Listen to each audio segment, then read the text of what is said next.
नेते स्वर्गीय आमदार शिवाजीराव कर्डिले साहेब यांना भावपूर्ण श्रद्धांजली अर्पण करतो। त्याचबरोबर माझ्यावर विश्वास ठेवून खासदार सुजयदादा विखे असतील, आमदार राधाकृष्णजी विखे पाटील असतील, अक्षयदादा कर्डिले साहेब असतील, यांनी माझ्यासारख्या एक सर्वसामान्य उमेदवाराला ह्या प्रभागामध्ये भारतीय जनता पार्टीकडून उमेदवारी करण्याची संधी दिली, त्याबद्दल त्यांचे मी सर्वप्रथम आभार मानतो।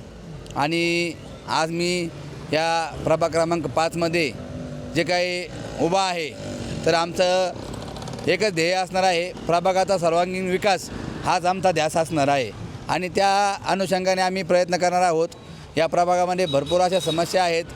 या प्रभागातले जे काही पूर्वीचे ठेकेदार म्हणजे पूर्वीचे जे काही नगरसेवक होते, हे नगरसेवक कमी आणि ठेकेदार जास्त होते।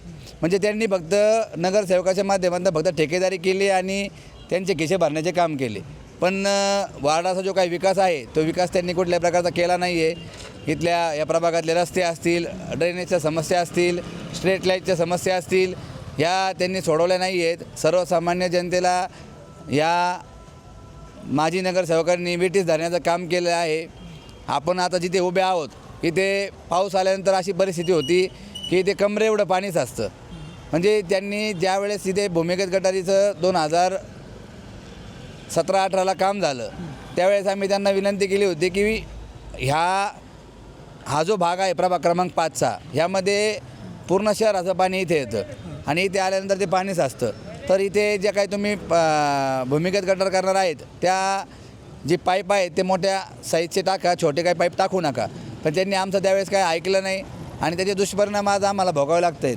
म्हणजे पाणी अक्षरशः पाणी जायला 2-2, 3-3 तास लागतात। जवळच शाळा आहे, शाळेतले विद्यार्थी ज्यावेळेस तिथे पावसाचं पाणीच असतं, त्यावेळेस त्या पावसातल्या पाण्यामध्ये त्या पोरांना म्हणजे अक्षरशः त्यांना विद्यार्थ्यांना पाण्यातनं प्रवास करावा लागतो शाळेमध्ये जायला। त्याचबरोबर त्यांनी हे जे काही सौर ऊर्जेवर चालणारे जे काही त्यांनी सौर दिवे बसवले, अतिशय निकृष्ट दर्जाची सौर दिवे बसवले। नाही, आम्ही सर्वात प्रथम भारतीय जनता पार्टीचा नगराध्यक्ष हा निश्चितच या राहुरी नगर परिषदेवर जाणार आहे आणि त्याच्या माध्यमातून आम्ही तरुणांसाठी आम्हाला राहुरी नगर परिषदेच्या माध्यमातून तरुणांसाठी काय योजना का आणता येईल, तसेच सरकारचे जे काही समजा योजना आहेत त्या कशा राबवता येईल यासाठी आम्ही प्रयत्न करणार आहोत।